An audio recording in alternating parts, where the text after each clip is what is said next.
नमस्कार मंडळी, या व्हिडिओमध्ये पुन्हा एकदा आपले सर्वांचे मनपूर्वक स्वागत करतो। खांडबारा, धुळे आणि चाळीसगावहून आम्ही निघालो गौताळा अभयारण्यातील पाटणा देवीच्या दर्शनाला। चाळीसगावहून 17 किलोमीटर अंतर पूर्ण करून गौताळा अभयारण्याच्या मुख्य प्रवेशद्वाराजवळ मी पोहोचलो। इथे एंट्री नोंदवून आत प्रवेश दिला जातो। शून्याची निर्मिती करणाऱ्या भास्कराचार्यांनी इथे लीलावती हा ग्रंथ लिहिला, म्हणून त्यांच्या नावाने वनीकरण विभागाने औषधी वनस्पती संवर्धन केंद्र स्थापन केलेले आहे। काही भक्त मंडळी पायी चालत आलेली दिसली।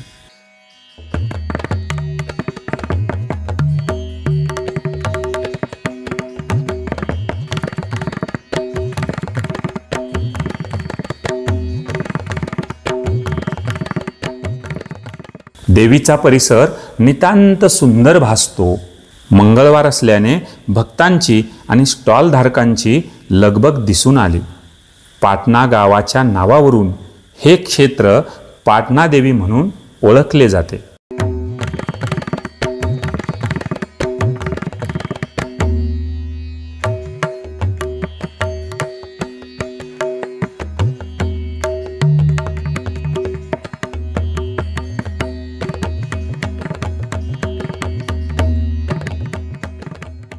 स्थानिक लोकप्रतिनिधीमार्फत भक्तांसाठी काही सुविधा उपलब्ध केलेल्या इथे दिसून येतात। मंदिरापर्यंत जाण्यासाठी थोडी पायपीट करावी लागते आणि या निसर्गरम्य वातावरणामध्ये ही पायपीट आनंद देऊन जाते।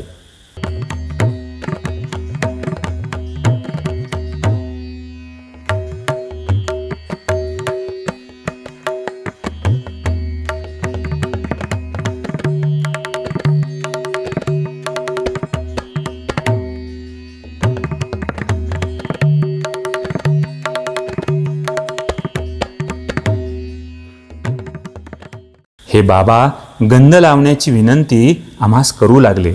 मग त्यांनाही मी कॅमेऱ्यामध्ये कैद केले।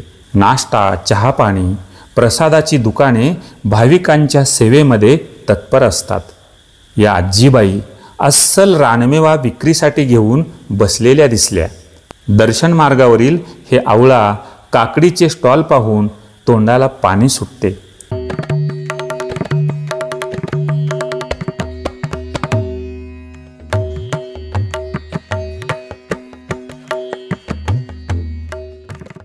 इथून दुरूनच देवीचे मंदिर दिसते। समोरील 2 उंच दीपमाळा मंदिराच्या भव्यतेमध्ये भर टाकतात।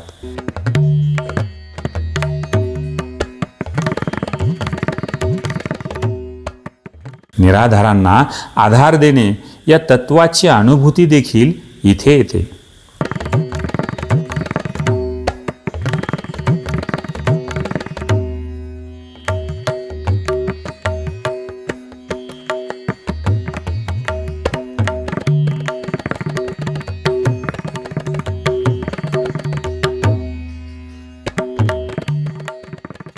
दगडी दीपमाळाजवळील थोड्या पायऱ्या चढून वर आल्यावर 10-12 फूट उंचावर बांधलेल्या मंदिराचे दर्शन होते। मंदिरासमोर चौकोनी चौथरा बांधलेला असून त्यावर अग्निकुंड तेवत होता।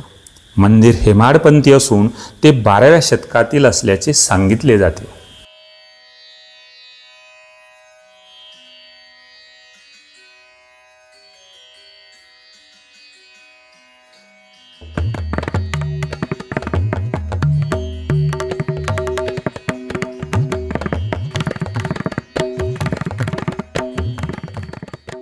इतिहास, पुराण, अध्यात्म, विज्ञान आणि निसर्ग असा संगम असणारा हा रमणीय परिसर।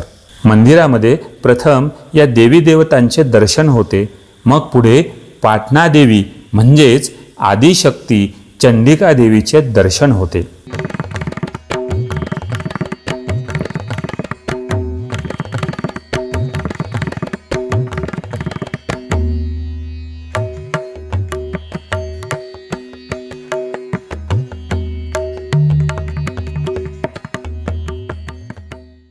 या चंडिका देवीची लांबलचक आख्यायिका देखील सांगितली जाते।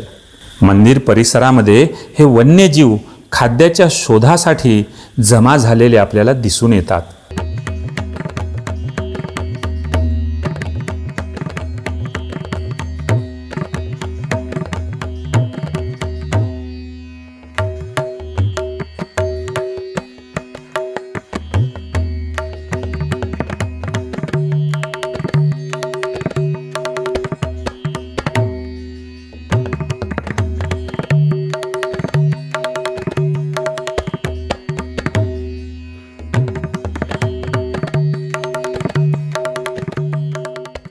या मंदिराच्या परिसरामध्ये कन्हेरगड, पितळखोरा लेणी, धवलतीर्थ धबधबा, नागार्जुन लेणी, महादेव मंदिर ही काही प्रमुख प्रेक्षणीय स्थळेही आहेत.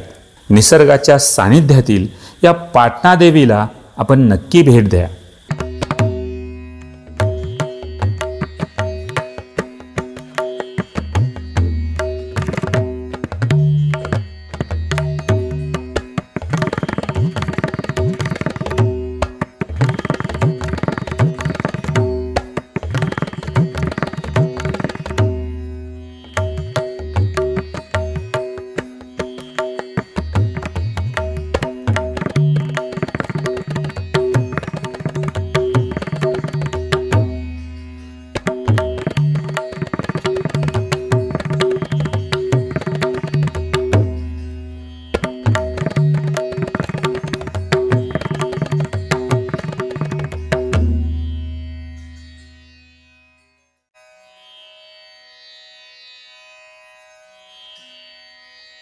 चिंचेचा हा जुनाट आणि मोठा वृक्ष मी कॅमेऱ्यामध्ये टिपण्याचा प्रयत्न केला.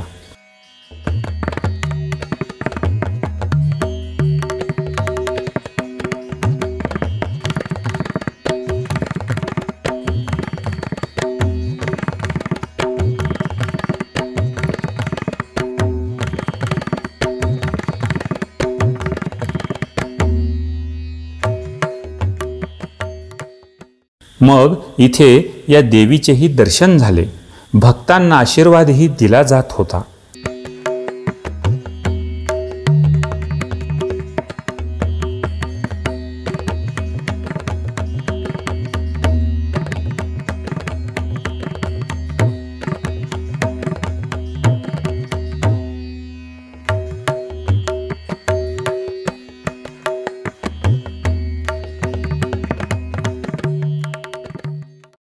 निसर्ग सानिध्यातील पाटणा देवीला दोन्ही कर जुळवून मी ओट्रम घाटातून बीडकडे मार्गस्थ झालो.